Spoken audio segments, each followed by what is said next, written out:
Друзі, привіт! А у цьому відео я розповім вам саме простий та швидкий спосіб посіву насіння моркви, при якому ви отримаєте дуже швидкі сходи. І починати потрібно з підготування насіння до посіву. Я про це розповідав у минулому відео. Посилання залишу у правому верхньому куточку. Поки насіння підготовується, ми займаємося підготуванням грядки, тому що морква не любить тяжкого та щільного ґрунту. Такий ґрунт не вологоємкий, а тому насіння моркви не зможе прорости, тому що висіюється воно дуже поверхнево. І краще за все у верхній шар ґрунту внести компост. Я у себе на дільниці нічого не палю, а все складаю у компостну кучу. За один рік компост готовий і його можна використовувати. Я зняв верхній шар ґрунту з грядок і замінив його на компост. Тепер грядку потрібно перекопати, тому що у твердому ґрунті ви не отримаєте ні швидких сходів, а також не отримаєте великого врожаю. Морква виросте мала та крива. А перед перекопуванням можна внести добрива, якщо вони у вас є.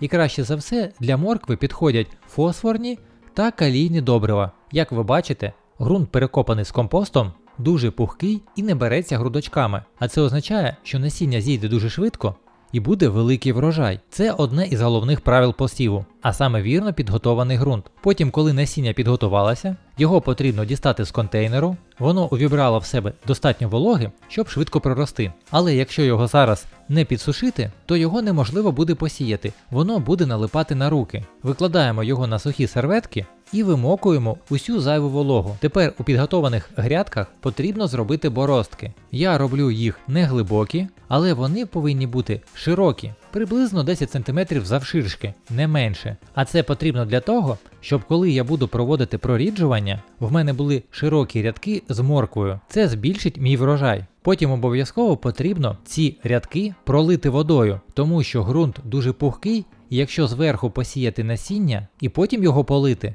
то насіння піде дуже глибоко, і ви або отримаєте дуже пізні сходи, або зовсім їх не отримаєте. Коли вода увібралася у ґрунт, ми починаємо сіяти підготовлене насіння моркви. Я сію його достатньо щільно, щоб приблизно між насінинами була відстань в 1 або 2 см.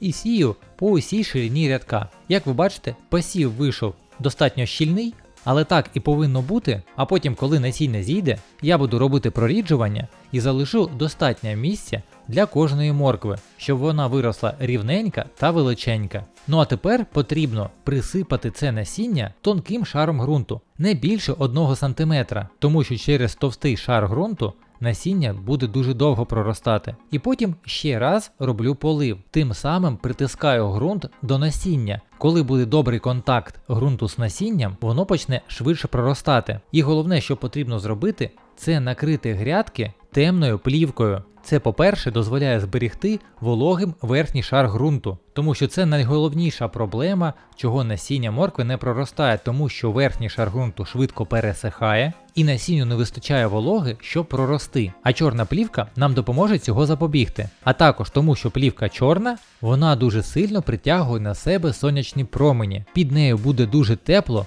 а чим більша температура, тим швидше проростає насіння. Якщо ви все зробите, як це роблю я, підготуєте насіння, підготуєте грядки, також посіяти насіння, як і я, і потім накрити грядки темною плівкою, то вже на 3-й день ви побачите перші сходи моркви. І як тільки вони з'являться, плівку потрібно зразу знімати, інакше морква почне витягуватися і рости бліда. А перші сходи моркви нам будуть сигналізувати, що вже насіння почало проростати. Ми плівку видаляємо, хоч і верхній шар ґрунту почне потихеньку пересихати, але насіння в ґрунті вже почало рости, і його вже нічого не зупинить. Тому, друзі, якщо інформація з цього відео була вам корисна, обов'язково поставте лайк, не забудьте поділитися цим відео з друзями, а також підписуйтесь на мій канал, щоб не пропускати вихід нових відео. Я вам бажаю вдалого дня і зустрінемось у наступному відео.